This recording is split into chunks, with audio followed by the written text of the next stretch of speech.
आज की पौराणिक कथा में हम आप सभी को बहुत खास खास जानकारी देंगे और ये बताएंगे कैसे गरुड़ देव जी ने जब समुद्र से अमृत निकला था और बहुत सुरक्षित जगह रखा गया था, और सारे सुरक्षा चक्र को तोड़ करके गरुड़ जी कैसे उठा लाए थे अमृत कलश को, और अपनी माता को दासी के पद से मुक्त कराया था, और कैसे गरुड़ की माता विनिता अपनी ही बहन कद्रू जो नागों की माता थी उसकी दासी बन गई थी, कैसे उनको मुक्ति मिली, और कैसे गरुड़ जी अमृत कलश को उठा करके लाए देवता और दैत्यों के बीच से।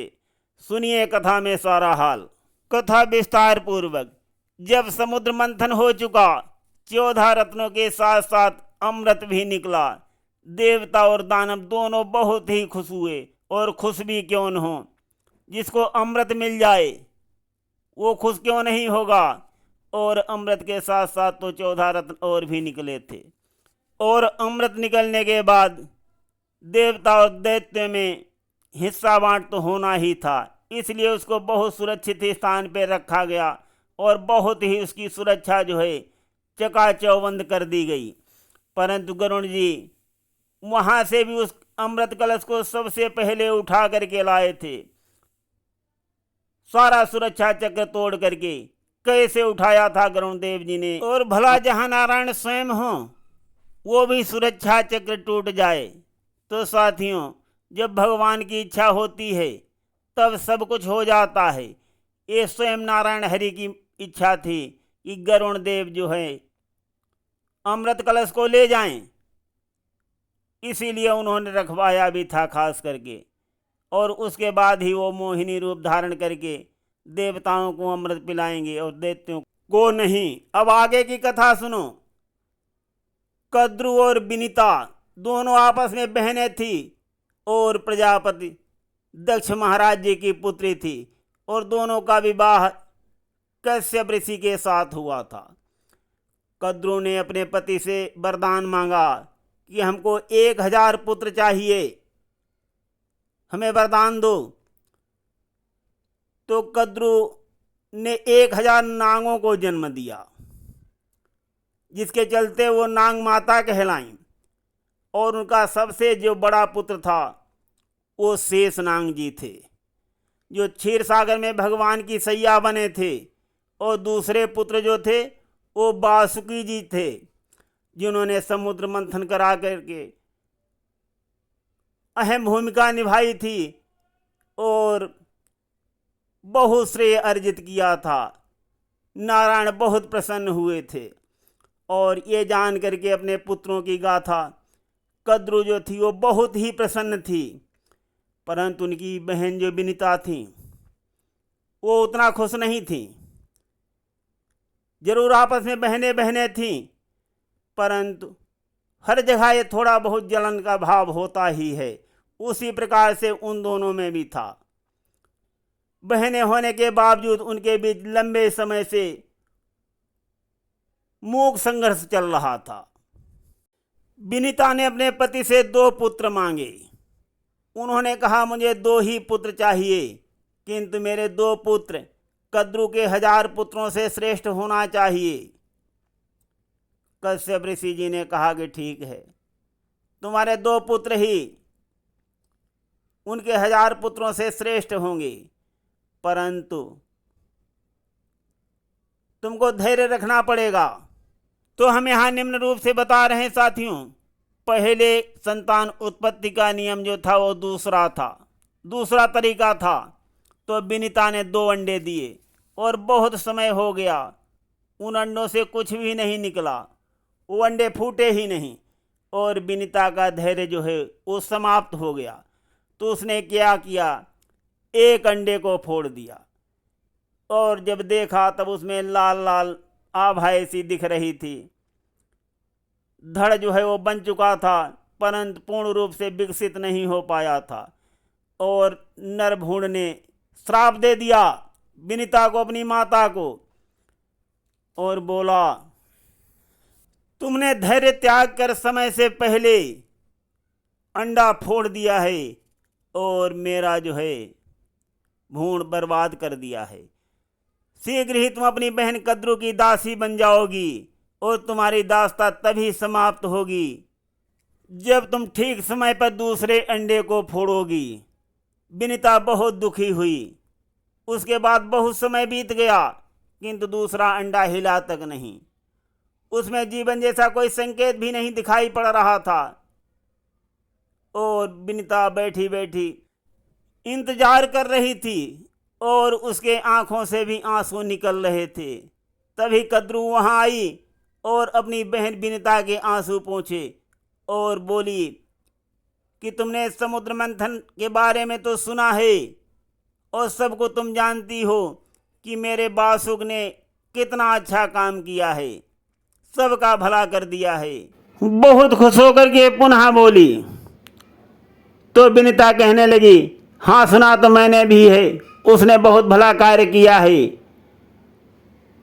कद्रू कहने लगी कि भगवान हरि की सेवा करना कोई मामूली बात नहीं है, बहुत सौभाग्य की बात है। विनीता बोली कि मेरा भी पुत्र होगा, मेरे भी एक पुत्र होगा, वो भी नारायण हरि के बहुत नजदीक ही रहेगा। और पुत्र रत्न ही ऐसे होते हैं जिन पर माताओं को बहुत गर्व होता है। विनीता बोली कि मैंने सुना है समुद्र से 14 रत्न प्राप्त हुए हैं। कद्रू बोली, हाँ हाँ 14 रत्न हुए हैं प्राप्त, उनमें एक तो यही है। और ऊपर की ओर नजर करते हुए कहा, 7 सिरों वाला ऊंचे सरवा घोड़ा। बोली कितना सुंदर है। विनीता ने कहा, सिर से पूंछ तक सफेद ही सफेद है। कद्रू बोली इसकी पूंछ काली है, सफेद नहीं है। विनीता बोली नहीं सफेद ही है, उसका हर अंग जो है वो सफेद है। कद्रू कहने लगी, नहीं नहीं उसकी पूंछ जो है वो काली है। तो वो एक कहे काली, दूसरी कहे सफेद। दोनों बहनें झगड़ती रहीं और कोई हार मानने को तैयार नहीं हुआ। फिर दोनों ने एक शर्त लगाई। शर्त ये लगी, जो हार जाएगा वो एक दूसरे का दास बन जाएगा और सुबह दे करके ये फैसला हो जाएगा। तो दोनों बोली ठीक है, जो भी हारेगा वो एक दूसरे का दासी बन जाएगा। विनीता चली गई तो नांगों ने कहा अपनी माता कद्रू से कि माता तुम शर्त हार जाओगी और उच्च सरवा की पूंछ जो है वो तो बिल्कुल सफ़ेद है, वो तो पूरा ही सफ़ेद है, कहीं काला है ही नहीं, तब तुम कैसे शर्त जीतोगी। कद्रू बोली कि पुत्र मुझे किसी तरह से विनीता को हराना है और मुझे बाजी जीतनी है। तुम लोग ऐसा करना, जो उच्च सरवा की पूंछ सफ़ेद है उसमें लिपट जाना और हर जगह को ढक लेना, जो देखा जाए तो पूंछ काली ही नजर आए। तो नांगों ने ऐसा ही किया। सुबह जब दोनों देखने गईं तो नांग जो है उच्च सरवा की पूंछ में लिपट गए, जिससे वो पूंछ काली नजर आई और विनीता को कद्रू का दासी बनना पड़ गया। विनीता दासी बन गई। उसको कद्रू के पुत्रों की चाल समझ में नहीं आई और विनीता के अविकसित पुत्र ने जो शाप दिया था वो सच हो गया। 500 वर्ष गुजर गए तो एक दिन ऐसा हुआ, ब्रह्मांड में चरचराने की आवाज आई। विनीता का अंडा फूट गया और उसके अंदर से एक सुनहरी आभा निकल रही थी, मानो दूसरा सूर्य उदय हो रहा हो। परंतु भीतर से जो कुछ निकला वो सामने आया, वो शंकर प्राणी था, आधा पक्षी और आधा मानव। उसके सुनहरे शरीर पर लाल पंख उगे थे और वो अपने पंख जो है फड़फड़ा रहा था। उसके पंजे बता रहे थे कि वो नागों का शत्रु होगा। कद्रू के 1000 पुत्रों से अधिक शक्तिशाली, जैसा कि कश्यप ने विनीता को वचन दिया था। और उसका क्या नाम हुआ, गरुण जी। गरुण जी का जब जन्म हो गया तब उनको पता चला कि मेरी माँ तो दासी है, तो उनको बहुत बुरा लगा और उन्होंने कहा परिवार में कि मेरी माँ को दासता से मुक्त कर दो। गरुड़ की बात को सुनकर कद्दू के पुत्र नागों ने कहा कि ठीक है, हम तुम्हारी माँ को दासता से मुक्त करवा देंगे, परंतु तुमको मेरा एक काम करना होगा। गरुड़ बोले, बताओ क्या काम करना होगा। उन्होंने कहा कि जो समुद्र से अमृत निकला है वो ला करके हमको दे दो, हम तुम्हारी माँ को दासता से मुक्त करवा देंगे। क्योंकि जब समुद्र मंथन हुआ था और उससे अमृत निकला था, तभी तुम्हारी माता और हमारी माता की शर्त लगी थी, और तुम्हारी माता जो हैं वो शर्त हार गई थी, इस कारण वो दासी बनी हुई हैं।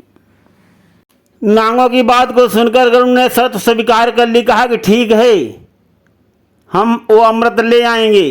परंतु गरुड़ सोच रहे थे कि ये काम बहुत कठिन है, अमृत बहुत सुरक्षित रखा होगा, वहाँ देवताओं और दैत्यों का दोनों का पहरा होगा और बहुत सावधानी बरती जा रही होगी। और अग्नि ने भी अमृत कलश को चारों ओर से घेर रखा है और वहाँ बहुत पैनी नजर रखने वाले सभी प्रकार से सुसज्जित लोग पहरा दे रहे होंगे,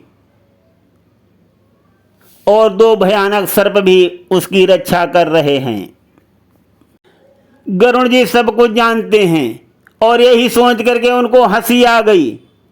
मन में सोचने लगे, अरे अमृत की रक्षा तो विष कर रहा है, जो सांप हैं वो तो विषैले हैं। और फिर क्या हुआ साथियों, गरुड़ ने हर बाधा को पार कर लिया। उसने नदियों के जल से बौछार करके आग को बुझा दिया और पैने हथियारों से बचने के लिए गरुड़ ने अपना बहुत छोटा सा आकार बना लिया और सर्पों को मार डाला जो अमृत कलश की सुरक्षा कर रहे थे, और अमृत कलश को चोंच में दबा करके वहाँ से उड़ लिए, निकल लिए गरुड़ जी वहाँ से। सामने देखा तो उनके मार्ग में भगवान विष्णु स्वयं खड़े हैं। नारायण हरि देख रहे हैं कि गरुड़ जी अमृत कलश को लिए उड़े जा रहे हैं, परंतु नारायण हरि ने गरुड़ को कुछ भी नहीं कहा। क्यों नहीं कहा? क्योंकि उनको पता था कि गरुड़ देव जी अमृत कलश को क्यों लिए जा रहे हैं और क्यों उन्होंने अमृत कलश को चुराया है। नारायण हरि बहुत प्रसन्न थे।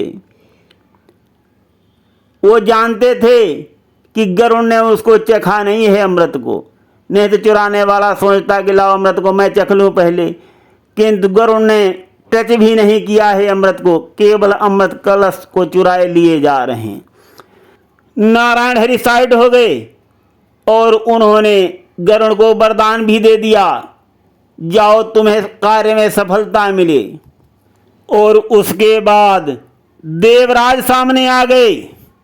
उन्होंने देखा, अरे तो अमृत कलश लिए जा रहा है, तो इंद्र ने रोकने की कोशिश की, किंतु गरुड़ देव नहीं रुके, तो इंद्र ने अपना वज्र चला दिया, परंतु इंद्र का वज्र भी गरुड़ का कुछ नहीं कर पाया और वापस आ गया। देवराज भी इसके मार्ग से हट गए और दोनों ने एक दूसरे को वचन दिया। गरुड़ ने कहा, मैं वचन देता हूं कि सर्पों द्वारा अमृत चखने से पहले ही मैं इसे आपको वापस लेकर के सौंप दूंगा। इंद्रदेव ने गरुड़ का भाव पहचान लिया था। उन्होंने कहा कि ठीक है, तो मैं ये भी घोषणा करता हूं, अब से जो सर्प होंगे वो तुम्हारा भोजन होंगे। इंद्र ने वरदान दे दिया, वचन दे दिया। इधर कद्रू के पास पहुंचकर गरुड़ ने जानबूझकर अमृत कलश को धरती पर रख दिया और बोले, जो तुम्हें चाहिए था मैं उसे ले आया हूं और अब मेरी माता को मुक्त कर दो। नागों ने विनता को छोड़ दिया।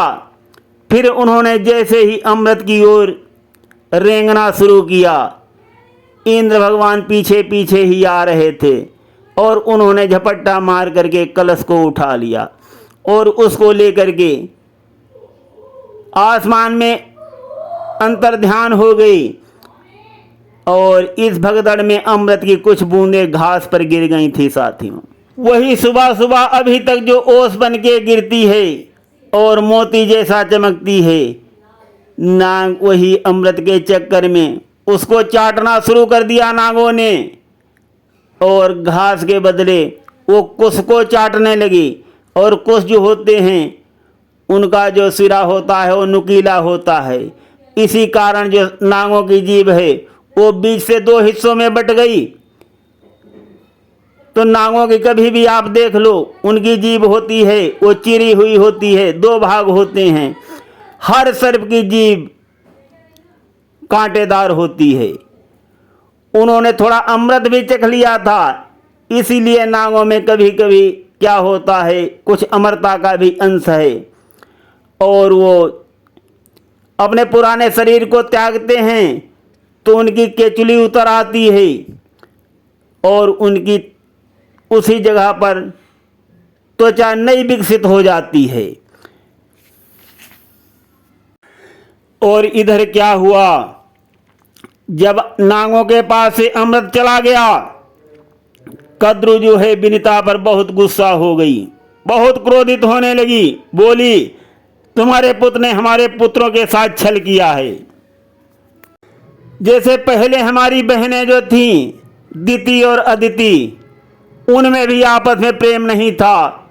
उनकी भी संतानें एक दूसरे से हमेशा लड़ती झगड़ती रहती थी और हमारे पुत्र भी आज से एक दूसरे के शत्रु हो गए